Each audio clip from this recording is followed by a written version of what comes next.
The river bride who waits at midnight. The Nagara River wears moonlight like silk. Couples make wishes on its slow bends. Fishermen read weather from its scent. On certain nights, a woman in white stands barefoot at the edge. She asks for company. She never asks for a name. Chapter 1. Moonlight on the Water. Shinji preferred the river path when the day's heat finally loosened its grip. The air smelled of damp stone and distant charcoal from yakitori stalls. Cicadas rasped in the trees.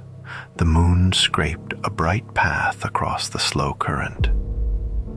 He almost turned back when he saw her. White kimono, sleeves whispering the reeds, hair long enough to kiss the water's skin. She did not shiver. She did not blink often. "Forgive me," she said, words hushed but clear. "I wait for someone who is late. Will you keep me company until midnight?" Shinji checked his watch without meaning to. 20 minutes. He could spare it.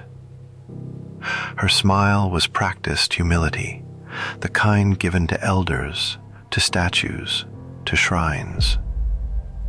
He sat on the flattest stone and the cold soaked through the seat of his trousers, as if the river had reached up for him. A ribbon of her hair drifted toward his ankle and lay there lightly, like the weight of a thought. Chapter 2. The invitation deepens. "The river keeps promises," she murmured, gazing upstream. "It returns what it takes, in time." Shinji asked whom she awaited.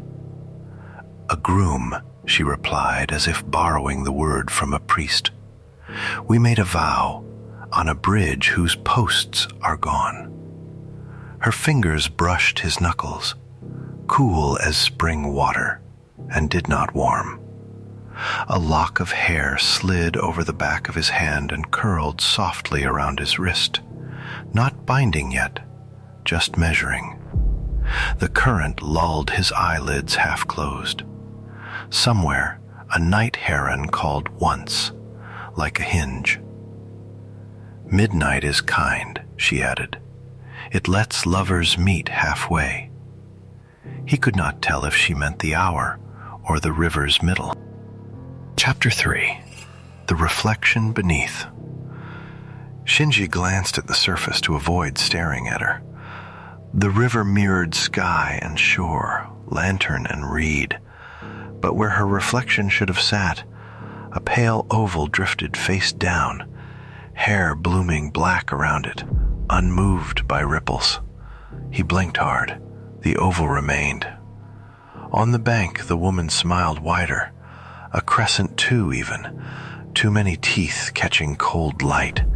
Her eyes darkened, pupils swallowing iris until they were river black. "Stay," she whispered. The word stroked his ear like wet silk. The lock around his wrist tightened half a breath, then loosened again in feigned apology. He stood too quickly, knees quaking. The moonline broke into 1,000 shards at his feet, rebuilding itself as his breath calmed. The hair slid off his skin, leaving goose flesh in its wake. Chapter 4. The Pull of the Current. "Don't go yet," she said, and her hand closed around his wrist with a strength that belied its slenderness. The river responded. Its skin humped as if exhaling from below. Spray beating on his cheeks. The smell shifted to iron and pondweed. Beneath the surface, voices burbled, not in words, but in syllables of need. Help, stay, cold. Spoken by mouths full of water.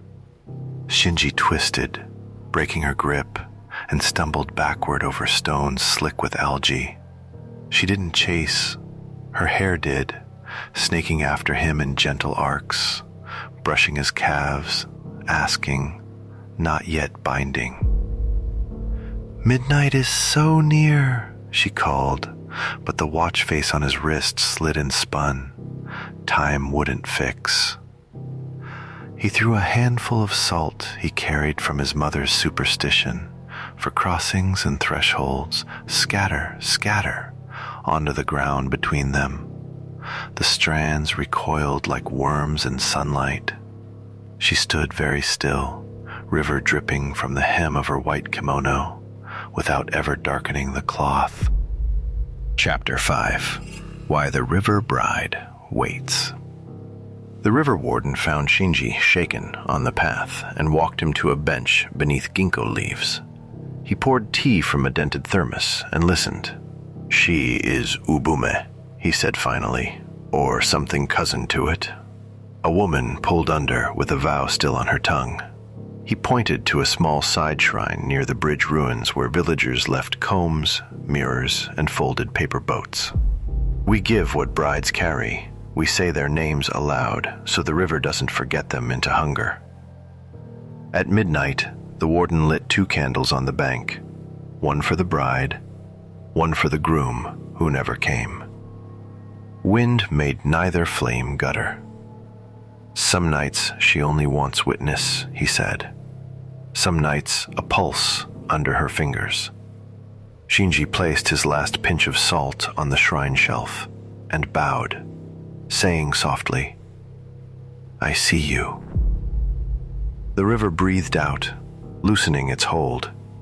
When he looked back, the woman in white was gone, but a single wet hair clung to the bench beside him, looped into the shape of a wedding ring before the breeze pulled it apart.